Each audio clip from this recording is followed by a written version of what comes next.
Well, I'd have to say that my mom was the driver of our whole family and of St. Joe's. Well, Mom started going to church right here in Mission, and the mission was here, and they used to come from the farm in Claremont in horse and sleigh. And Mom started coming here ever since she was, could come to church. So that's a big memory of our connection with St. Joe's, from going from Claremont to here. And all of the family was all baptized in St. Joe's, the older one that burnt down.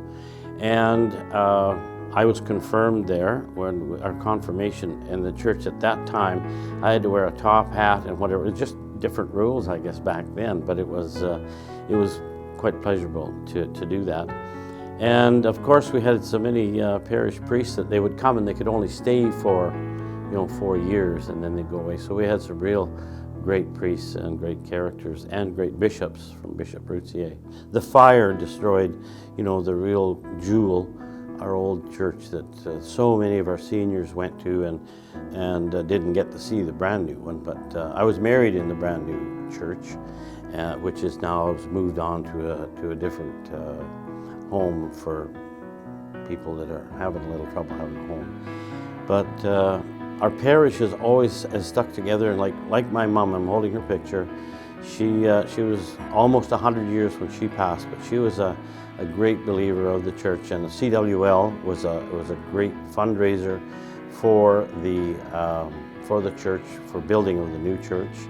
My dad was first Grand Knight of the Knights of Columbus, and the Knights, of course, are an integral part of St. Joe's back then and still to today. So as far as the four walls of the church, I mean, we do have a beautiful church now, but it's the people inside the building. And the people have a lot of come and gone, but we have an awful lot of really new parishioners, and that by meaning some we have grown and people have moved in, because Grand Prairie is, when I do remember when I started going to St. Joe's, the old one was maybe 8,000, 9,000 people.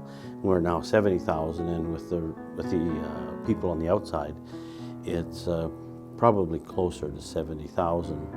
And that doesn't say that they're all Catholic, but there's 800 or 900 families. So the church by itself has proven to be very successful.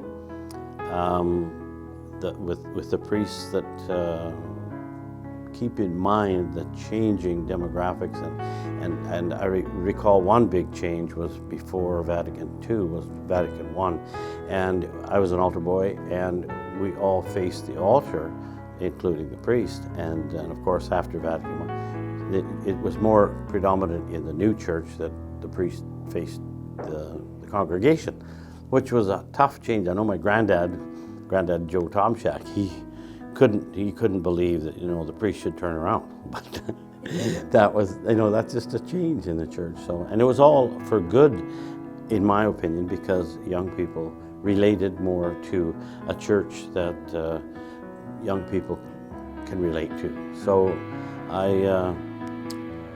I like the change, but some of the people, like Mom, she went with the change, but some people didn't really completely like the change. But our church has prospered, and it will after I'm here and gone, and my grandkids and my son-in-law, who's a vice principal at St. Joe's, which I'm so happy that he is.